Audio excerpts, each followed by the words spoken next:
Vamos lá, vou contar um pouquinho sobre como é que eu cheguei nesse mundo da personalização. Bem, meu nome é Marcos, né, como eu já falei, e eu sou natural de Campos. E quando eu tinha mais ou menos uns 7 anos, eu acho, a minha família se mudou para 80 quilômetros de Campos, mais ou menos, uma cidade chamada São Francisco. Não sei se vocês conhecem. Alguém conhece São Francisco aí?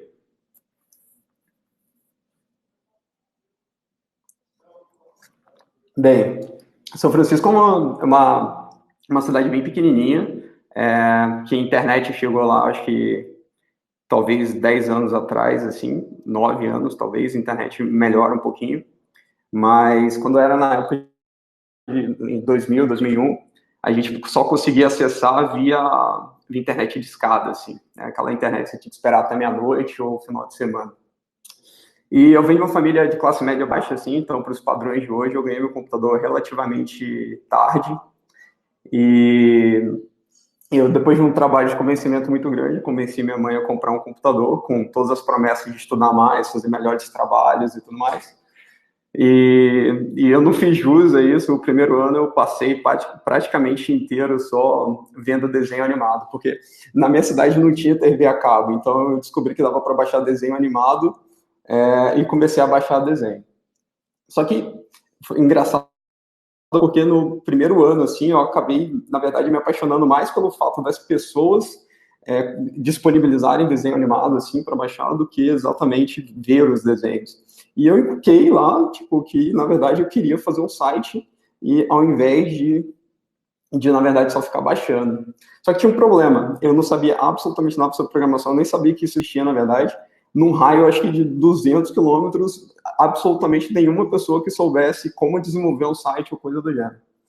E aí eu falei assim, tudo bem, eu vou aprender esse negócio aí. E eu comecei a entrar na internet meia-noite e para poder aprender, ficava acordado até umas 3 horas da manhã, assim, minha mãe queria me matar, porque eu tinha que acordar às 6 horas da manhã para ir para o colégio, mas beleza, assim foi. E aí, vou encurtar a história um pouquinho, alguns meses depois eu consegui fazer a primeira versão de um site, assim, coloquei lá, só que tinha um problema. Para subir episódio, né, imagina, lá em 2000, internet de escada, você demorava 6 horas para baixar um vídeo de 2 minutos, a gente tem que subir um episódio, um vídeo de 40, 50 minutos. Na minha internet eu não tinha como fazer isso, obviamente.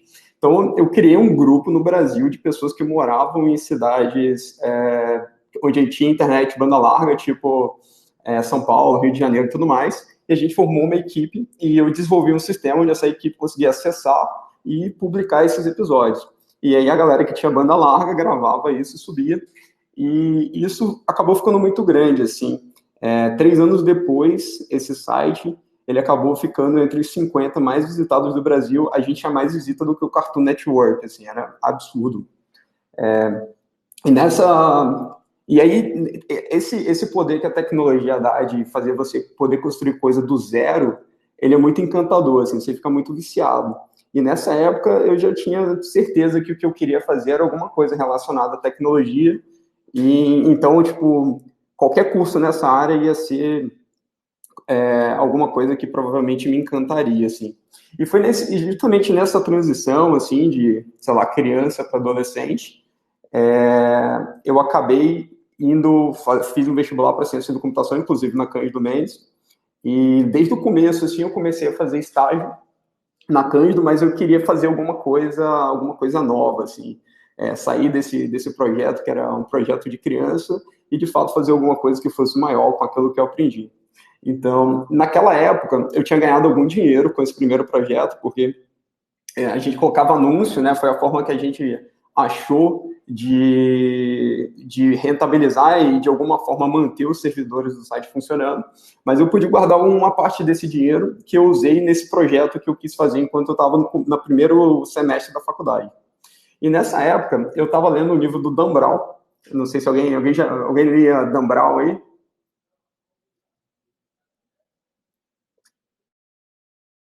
Bem, acho que não. Mas, de qualquer forma, eu estava lendo o livro do Dan Brown e, na época, eu fui fazer uma viagem para Vitória. E, como eu como eu estudava e trabalhava ao mesmo tempo, quase não tinha tempo. E aí eu me programei para ler, e quando eu cheguei em Vitória, eu vi que eu tinha deixado o livro em casa e eu pensei, puta, não faz o menor sentido isso. Eu comprei o livro, tecnicamente eu deveria ter acesso ao conteúdo, mas pelo meio físico eu não posso ler o livro agora que eu preciso. E aí quando eu voltei para casa, eu falei, puta, e se pudesse fazer um site onde a pessoa comprasse o livro e esse livro tivesse disponível independente do meio físico, independente do livro em si, via internet. E aí eu tinha uma ideia de um projeto que eu dei o nome de Bookless, na época de Book Express, que seria um livro expresso, e que permitiria qualquer pessoa publicar um livro de casa sem ter que passar por toda aquela burocracia de editor e tudo mais, e de fato permitir que qualquer pessoa fosse autor e que qualquer leitor pudesse ler de onde ele quisesse, independente do meio físico. E aí eu comecei a trabalhar nesse projeto e um ano depois eu estava levando isso à faculdade, estágio e esse projeto em paralelo. E um ano depois eu lancei, eu usei parte desse dinheiro que eu ganhei para poder lançar ele em 3 línguas, acho que eu lancei em inglês, português e espanhol. E aí, um mês depois, uma revista americana fez um post falando sobre plataformas de autopublicação e a categoria em que a Books se encontrava, e eles consideraram a Books uma das 10 melhores plataformas de publicação online do mundo, assim. Então, isso foi muito legal, porque alguns investidores, na época, isso acabou saindo na Exame, alguns investidores viram sobre isso e me chamaram para conversar, porque eles queriam investir, e um desses investidores era de Florianópolis, e eu acabei me mudando para lá, e foi onde eu passei boa parte da minha vida. Depois de muito tempo trabalhando na Bookless, eu nunca tinha tido, de fato, uma experiência corporativa, assim, e eu resolvi falar, já tinha passado muito tempo tocando a Bookless, a gente já estava num processo de venda, eu resolvi me mudar para São Paulo para ter uma experiência mais corporativa, assim, e vim trabalhar num e-commerce de uma company builder, que o nome era Rocket, é uma empresa alemã. E nesse período eu conheci a Juliana, que é a minha co-founder hoje da minha nova empreitada, que é a Crocs, e foi aí onde tudo começou em relação à personalização. Então, eu vou contar um pouquinho da onde surgiu o meu interesse por personalização e da onde surgiu a ideia da Crocs em si. Para vocês entenderem um pouquinho o que a Crocs faz e o que é personalização quando a gente fala de tecnologia, imagina o seguinte: quando você entra num site hoje, você está vendo aquele site que alguém desenvolveu e você está vendo o mesmo site para todo mundo. O mesmo site é mostrado para todo mundo. Só que quando você trabalha com um público muito específico, como era o caso do e-commerce quando a gente trabalhava, você acaba trabalhando, na verdade, com vários públicos diferentes, são chamados de personas, e a sua comunicação acaba ficando muito fragmentada, porque se você atende 2 tipos, ou 3, ou 4, ou no nosso caso, mais de 30 tipos de cliente, você acaba não conseguindo focar essa comunicação em nenhum desses clientes. A gente brinca que quem fala com mais de uma pessoa acaba não falando com ninguém. E a Juliana, na época, ela tinha uma necessidade que era se comunicar melhor com esse público, porque ela tinha uma teoria que a gente acabava deixando muito dinheiro na mesa, não conseguindo focar em nenhum desses públicos. Então, para você entender um pouco melhor como é que isso funciona, hoje, quando você tem um público que acessa um determinado site, e você acaba, sabe, aqueles e-mails que você recebe lá do Magazine Luiza, poxa, tem aqui uma grande oferta para você de secador de cabelo. Aí você clica no secador de cabelo e você entra numa landing page que fala sobre secador de cabelo, mas quando você entra no site da Magazine Luiza, sim, é o mesmo site que você está vendo, o João, o Pedro e tudo mais, é o mesmo site que todo mundo vê. E a Juliana tinha uma teoria que, na verdade, a gente deixava muito dinheiro na mesa quando fazia isso, porque eu tinha uma comunicação extremamente focada até o momento que ele entrava na landing page, mas a partir daí era o mesmo site para todo mundo. E ela falou, olha, se a gente conseguisse levar essa personalização para dentro do site, mostrar de fato um site diferente para cada um, eu acho que a gente tinha uma oportunidade muito grande de vender mais, porque a gente estaria falando diretamente com o público que a gente trouxe, pelo motivo que a gente trouxe. E aí, quando você pensa hoje em como isso é feito, né, por que isso é importante, você se depara que, na verdade, os usuários estão cada vez mais conectados, né? Hoje você usa o seu celular, o seu computador, você acessa o mesmo site dos dois, na verdade, a tecnologia que hoje tem disponível, ela não permite você conectar essas duas pessoas. O Marcos, que está acessando via um celular, e o Marcos, que está acessando via um computador, se eu não tiver logado no site, para o dono da empresa, são duas pessoas diferentes, eles não têm tecnologia para poder juntar isso. E essa desconexão entre diferentes canais faz com que a comunicação seja muito fragmentada e você não consiga levar uma experiência unificada em termos de jornada do cliente. Isso piora um pouco pelo fato de que os canais de aquisição estão super saturados, assim. Tem um gráfico que eu gosto muito, que é esse aqui, que mostra, por exemplo, como o e-mail era super, super relevante em 2004 e 2005. Por quê? Porque ninguém utilizava isso para fazer venda. Então, quando uma pessoa mandava um e-mail para outra, todo mundo achava que era alguma coisa realmente relevante. Então, todo mundo abria. Mas, à medida que o e-mail foi usado para vender coisas, essa relevância foi caindo. Cada vez mais as pessoas abriam menos o e-mail. E isso é uma tendência que acontece em todos os canais de aquisição. Quando eu falo canais de aquisição, isso é um termo de marketing, que é como você traz o cliente para dentro de um determinado site, alguma coisa assim. Seja para usar um produto ou para comprar um eletrodoméstico. E isso é uma curva que acontece em todos os canais. Então, se você fala no Twitter, por exemplo, aconteceu a mesma coisa, Facebook, por aí vai. Essa curva é muito interessante. E isso fez com que as empresas tivessem que, de alguma forma, pensar em como que eu vou sofisticar isso, como que eu vou resolver esse problema se todos os canais acabam saturando um dia e eu preciso, enfim, ofertar coisas mais relevantes, oferecer uma navegação muito mais relevante para os usuários. E aí surgiram as opções que a gente tem hoje, né? Então, hoje, quando você entra num determinado site, não sei vocês, mas nos sites que eu navego, quase todo site que eu entro hoje, popa aqui do lado um chat que ocupa 40% da tela, falando assim, quer ajuda, e tem um bot ali e tudo mais. Isso é uma das formas como as pessoas tentam entregar uma experiência mais personalizada, mas acabam indo um pouco além, né? Aqueles push notification que você recebe e tudo mais. Quem aí nunca foi seguido por um banner, assim, você entrou para ver um tênis e aí esse tênis te seguiu por 2 anos, assim, você entrava na Globo.com, tinha um tênis, você entrava no Gmail, tinha um tênis, todo mundo já passou por uma dessas. Essa é o estado da arte hoje em dia, assim. Em termos de e-commerce, isso evoluiu um pouco, então você tem tipo que eles chamam de Product Recommendation, que é como você entende que tipos de produto você já comprou e outras pessoas compraram e consegue, utilizando o modelo de predição, entender quais outros produtos você viria a comprar com base no que você já comprou. Além de formulário, né, aqueles... deixa aqui o seu e-mail que eu vou te mostrar esse conteúdo e tudo mais.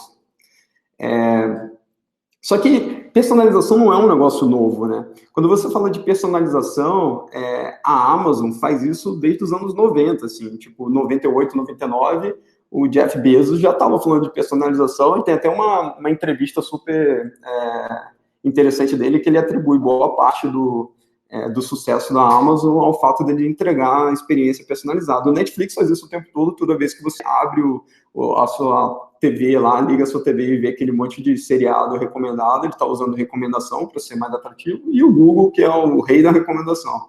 Ele basicamente lê tudo até o seu e-mail para tentar prever a próxima coisa que você vai digitar, e, enfim, meio creepy até. Mas o mais importante de tudo é sempre lembrar o poder que a personalização tem, independente de como de fato você está utilizando, porque a personalização, no final do dia, ele acaba entregando uma experiência muito mais customizada, e quando você fala a nível de serviço e e-commerce, isso tem um reflexo direto em vendas. Então, tem um estudo da McKinsey que fala que a personalização tem capacidade de aumentar, tipo, 50%, de melhorar até 50% o custo de aquisição e aumentar a receita de 5% a 15%.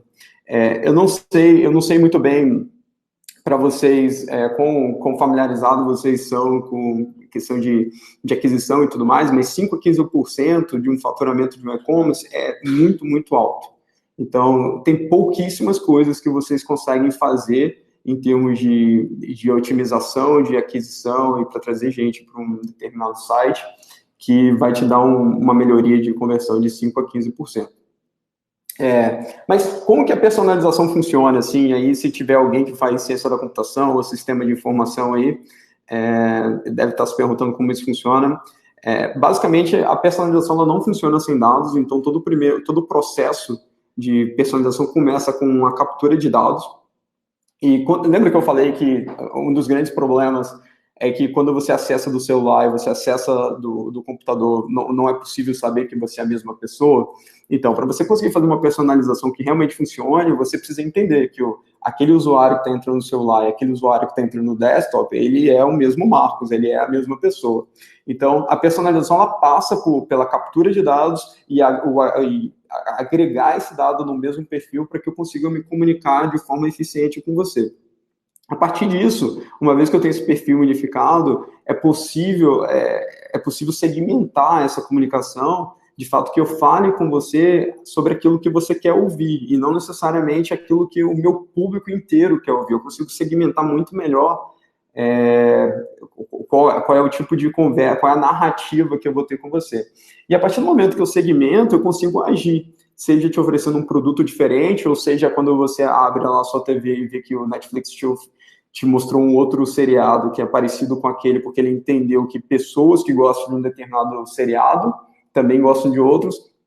Isso é ação. Isso é ação no Netflix. No site poderia ser, por exemplo, mostrar uma oferta diferente para você, ou mostrar um botão diferente para você, num lugar diferente, porque ele entende que esse público que ele está conversando reagiria ou teria uma experiência melhor se assim fosse. Só que, tecnicamente falando, isso não é um negócio muito simples, assim. Quando você fala de como que você resolve um determinado usuário, tem aí suas dificuldades técnicas, né? Imagina, por exemplo, que você tem lá uma pessoa entrando no celular, uma pessoa entrando no computador. Como que você consegue identificar, como que você, na verdade, fala que o Marcos é a mesma pessoa? E aí existem basicamente alguns tipos de modelos de identificação de usuário, que a gente chama de alguns de modelos determinísticos, né? Então, eu poderia dizer que todo mundo que tem um e-mail, se o meu e-mail é marcos@gmail.com e a pessoa que entrou no site, no app, tem um e-mail também chamado marcos@gmail.com, provavelmente é a mesma pessoa. Mas, na maioria das vezes, você não tem essa informação. E esse matching, ele pode começar a ser o que a gente chama de probabilístico, que é como que você determina com uma determinada margem de erro aceitável que essa pessoa e essa pessoa é a mesma com base, seja nos hábitos de consumo, ou hábitos de navegação dela. E é muito interessante porque com o advento do machine learning, isso ainda fica mais legal, né? Porque você consegue utilizar alguns modelos de reconhecimento de padrão para conseguir entregar experiências mais personalizadas e na escala.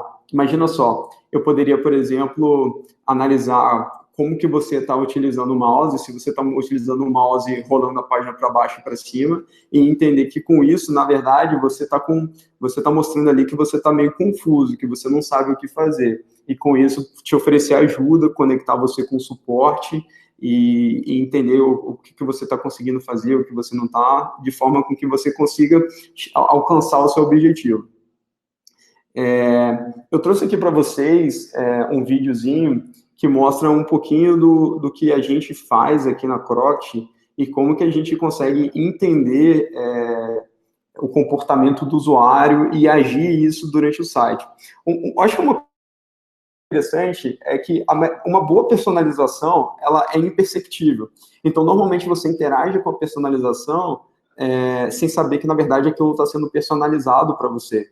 Isso acontece porque, se você entende que está havendo uma personalização, que isso, na verdade, está havendo propositalmente para levar você a ter algum objetivo, isso é percebido da mesma forma como você vê um banner ou um outdoor. Ele acaba sendo alguma coisa muito mais agressiva, e a pessoa acha, estou tentando me vender e tudo mais. Uma boa personalização é aquela que acontece te ajuda, você entende ali o que está acontecendo, mas não necessariamente ela soa como um advertise, soa como um banner. Eu vou tentar colocar o vídeo aqui, eu não testei isso antes, mas vamos ver se funciona. Vocês me falam aí se está funcionando.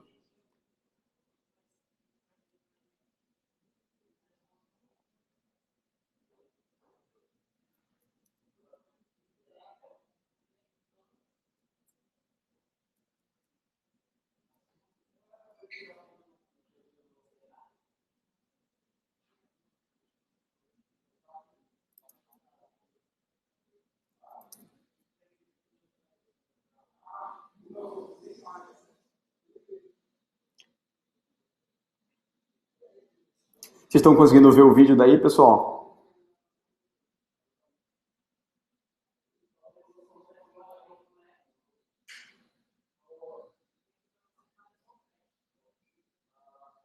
Legal, vou dar play então aqui.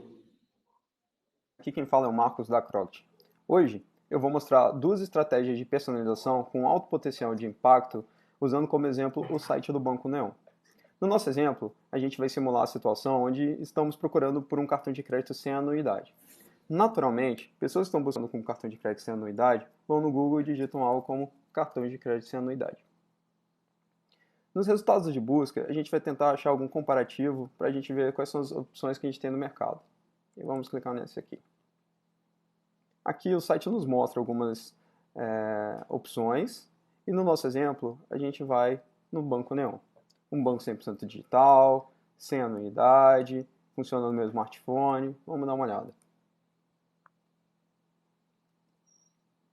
Quando eu entro no site do Banco Neon, parece que o site é feito para a minha necessidade, que eles estão falando diretamente comigo, atendendo um problema que eu tenho agora e que eu preciso resolver. Mas vamos entender o que acontece quando outras pessoas entram no site Neon e o que elas veem.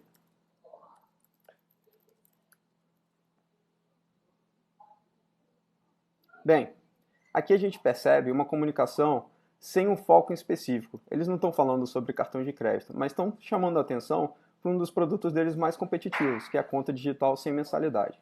Eu vou puxar aqui para um lado para a gente ver claramente a diferença entre os dois sites. Bem, aqui eu tenho algo super contextual, com base no que eu estou procurando, atendendo um problema que eu tenho agora, e aqui eu tenho uma proposta de valor clara, que é um dos meus produtos principais, é a conta digital sem mensalidade. Mas vamos ver que outros tipos de personalização a gente consegue fazer. Vamos supor que eu esteja procurando por um cartão por uma conta uma conta PJ para quem está negativado. Então, mais uma vez, eu vou no Google e digito algo como conta PJ para negativado e vejo que um dos primeiros resultados, mais uma vez, é a do Banco Neon. Quando eu navego pelo blog deles, eu vejo que realmente eles têm um produto para quem tem algum tipo de restrição e que eles não fazem análise de crédito. Então, é bem possível que eu consiga abrir uma conta com eles. Ele também mostra algumas funcionalidades, enfim. Parece atender o meu problema.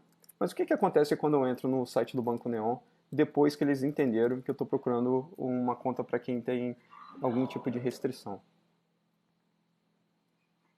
Mais uma vez, o site se adapta às minhas necessidades e transforma a comunicação em algo totalmente focado no que eu estou procurando, fazendo com que a minha percepção sobre a empresa é que eles sabem o que eu preciso e como resolver o meu problema. Vocês conseguiram ver o vídeo direitinho aí? O som estava funcionando?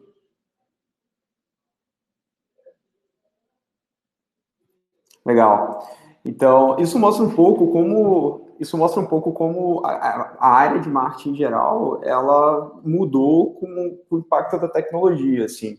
Essas ferramentas e esses métodos que as pessoas usam hoje em dia para poder, que ainda é o estado da arte para a maioria das empresas, elas estão bastante defasadas, assim, e isso está ficando cada vez pior, porque como eu falei lá no começo, a saturação desse mercado, quanto mais mensagem você manda por e-mail e tudo mais, menos eficiente ela é. E você acaba tendo que fazer o seu trabalho dentro de casa, né? Não adianta você otimizar para você trazer o cliente até o site, se do seu site para dentro todos os clientes veem a mesma coisa, é exatamente o mesmo resultado. E isso mudou drasticamente nos últimos anos, assim, principalmente com toda essa parte de machine learning e a capacidade analítica das empresas conseguirem processar todas essas informações em tempo real e com isso, entregar diferentes experiências para cada um dos clientes. Eu preparei uma apresentação que era para ter mais ou menos 30 minutos, a gente está no meu cronômetro aqui há mais ou menos 25 minutos falando. Eu queria abrir aí para ver se alguém tem perguntas, falar um pouquinho sobre personalização, ou mesmo sobre o que eu comentei aqui, e agradecer. Eu acho que a última palestra ela falou que hoje o recurso mais precioso de todo mundo é o tempo, isso é muito verdade, então obrigado pelo tempo de vocês e fico aberto aí para perguntas, enfim, como vocês acharem melhor.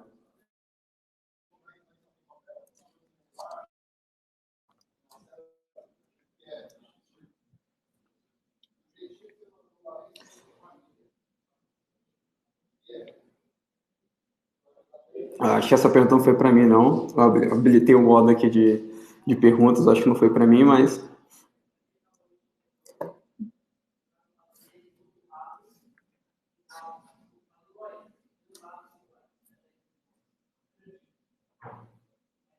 Alguém tem alguma pergunta, pessoal?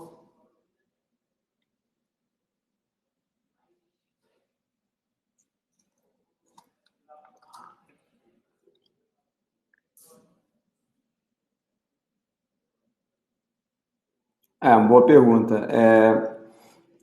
Bem, começar com esse tipo de tecnologia não é algo muito trivial, porque como a gente está falando de inovação, assim, acho que acaba passando pelas bases, né? Acho que quando você lida com tecnologia como tecnologia de personalização em si, você tem que acabar estudando. O ideal seria você começar, por exemplo, estudando um pouco, fazer um pouco de benchmark do que eles fazem lá fora, entender um pouco de quais são as tecnologias de infraestrutura que eles usam por trás. Então, por exemplo, a Croct, para entregar esse tipo de personalização em tempo real, acaba utilizando algumas tecnologias que também são utilizadas pelo LinkedIn, o Netflix e tudo mais. São tecnologias criadas por equipes bem robustas. Então, eu sugiro, se você tiver buscando mais conhecimento sobre como fazer personalização em tempo real, como utilizar esse tipo de tecnologia de ponta, tentar buscar lá fora os benchmarks. Normalmente, essas equipes, elas têm uma pegada mais open source, então você consegue encontrar alguma coisa no GitHub. Hoje, lá fora, existe uma tendência muito grande de você ter um blog só da equipe de engenharia, onde eles falam sobre todos os desafios que eles encontram, quais as tecnologias que eles usam para resolver esses problemas.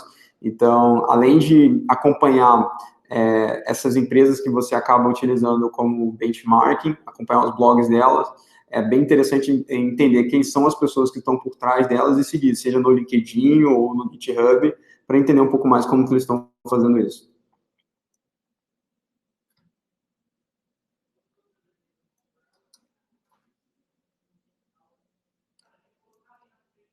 Mais alguma pergunta?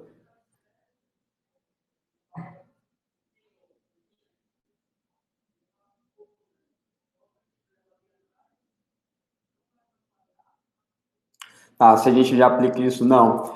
Quer dizer, sim, a gente fez um protótipo, a Crocs nasceu de um protótipo da empresa que a gente conversou, que eu falei no começo, né?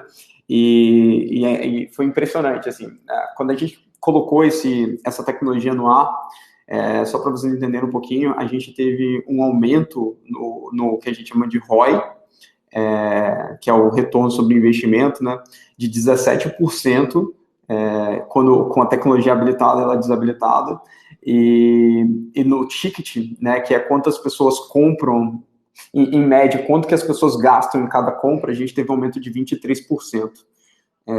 Então, foi super interessante, assim. Eu posso depois compartilhar alguns vídeos para vocês verem funcionando essa tecnologia. Como é personalização, é bem complicado dizer o que você vai ver, porque vai variar muito de pessoa para pessoa. Mas eu consigo compartilhar alguns cases para quem estiver interessado depois. Se quiser, me manda um e-mail e eu compartilho esses vídeos aí, esses cases.